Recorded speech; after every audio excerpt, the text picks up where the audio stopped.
Donc maintenant, Inch'Allah, on va rentrer dans la quatrième catégorie des soi-disant erreurs du Coran.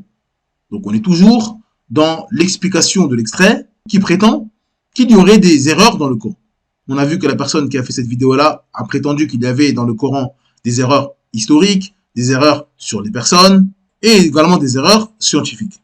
Et la quatrième catégorie, c'est les erreurs mathématiques. Donc la personne prétend que dans le Coran, il y aurait des erreurs mathématiques. Donc on va voir, Inch'Allah, le verset sur lequel il se base pour dire que le Coran comporte des erreurs mathématiques. Allah Azza wa Jal dit يوصيكم الله في أولادكم للذكر مثل حظ الأنثيين فإن كن نساء فوق اثنتين فلهن ثلثا ما ترك وإن كانت واحدة فلها النصف ولأبويه لكل واحد منهما السدس مما ترك إن كان له ولد فإن لم يكن له ولد وورثه أبواه فلأمه الثلث فإن كان له إخوة فلأمه السدس من بعد وصية يوصي بها أو دين آباؤكم وأبناؤكم لا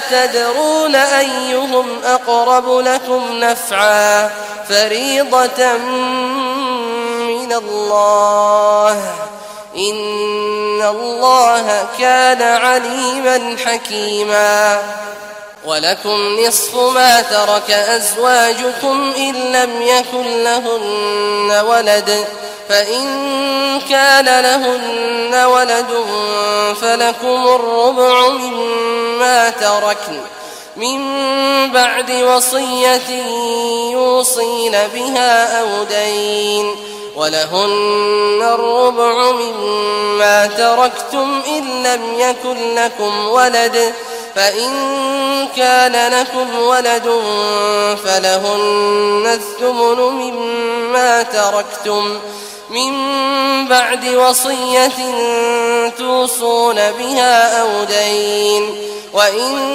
كان رجل يورث كلالة أو امرأة وله أخ أو أخت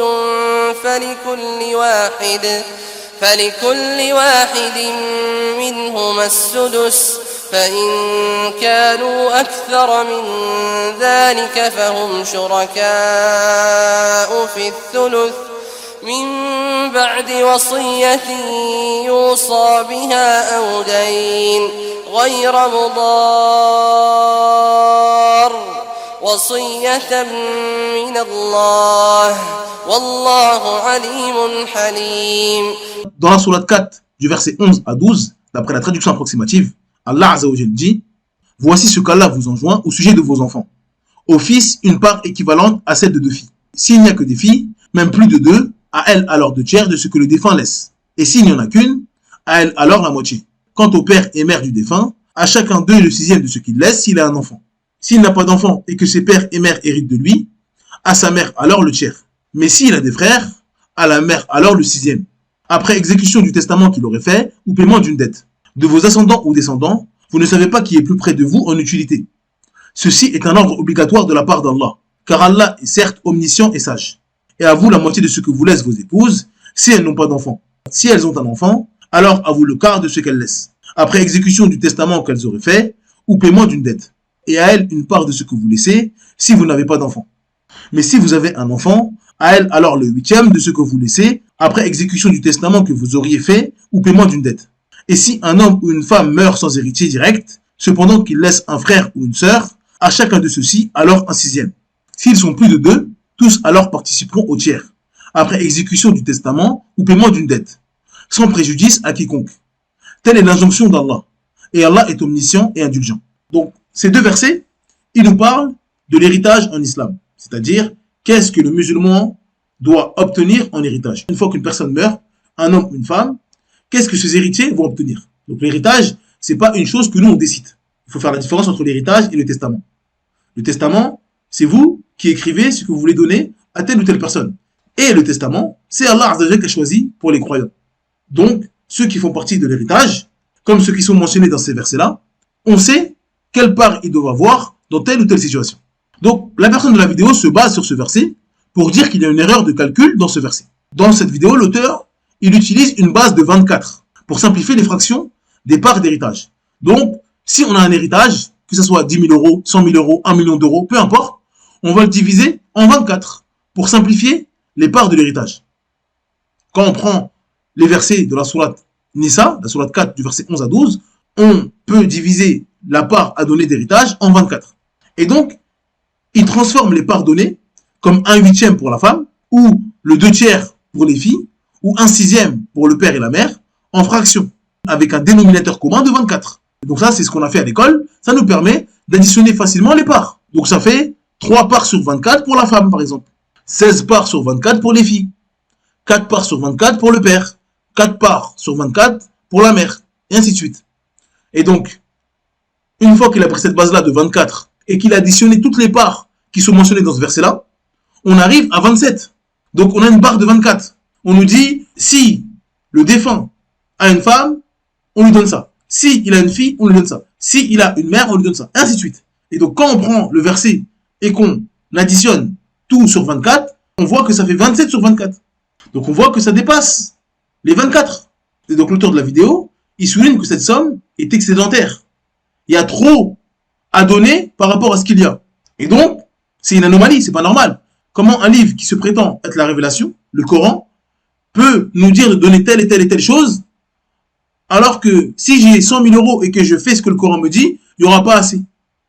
Sur 24 parts, il y aura 27 parts à donner. Donc là, il estime que c'est une anomalie et donc que c'est une erreur.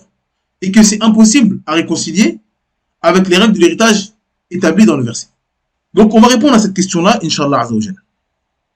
Donc cette ambiguïté, bien sûr, comme on l'a dit à chaque fois, ça montre l'ignorance de cette personne-là concernant l'islam, et plus précisément de l'héritage. Et si vous, en tant que musulman, vous n'avez pas de réponse à cela, vous ne savez pas comment répondre à cela, ou si réellement ça vous pose une ambiguïté, c'est que malheureusement, vous êtes comme cette personne-là. Vous êtes ignorante d'un sujet important de l'islam, qui est l'héritage. Et donc, l'héritage en islam, c'est un chapitre qui est très long et très complexe, surtout pour les novices et ceux qui ne sont pas familiers à l'héritage de manière générale et ceux qui sont débutants dans l'islam.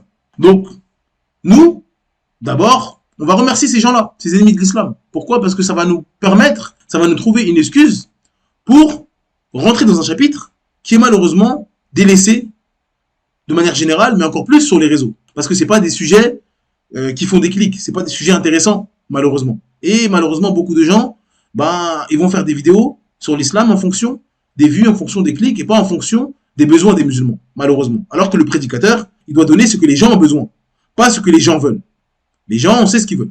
Mais nous, on doit donner en tant que prédicateur ce dont ils ont besoin. Et donc, ça va nous permettre, bien sûr, de manière concise, car encore une fois, ici, c'est de répondre aux ambiguïtés des islamophobes et aux ennemis de l'islam. Le but, c'est pas de faire un cours sur l'héritage. Donc, on va essayer de voir de manière concise et brève l'héritage en islam. Mais bien sûr, dans le but de répondre à cette ambiguïté et de voir à quel point elle est nulle, cette ambiguïté, et que l'islam a déjà répondu à cela et qu'il n'y a aucun problème en réalité.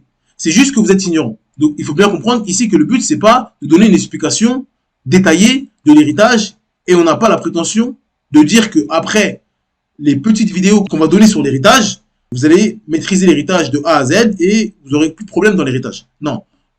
L'objectif, c'est de donner une vision d'ensemble de l'héritage, comment se constitue l'héritage en islam, la manière de penser, la manière d'établir l'héritage, et de répondre, bien sûr, à l'ambiguïté concernant la soi-disant erreur de calcul de l'héritage.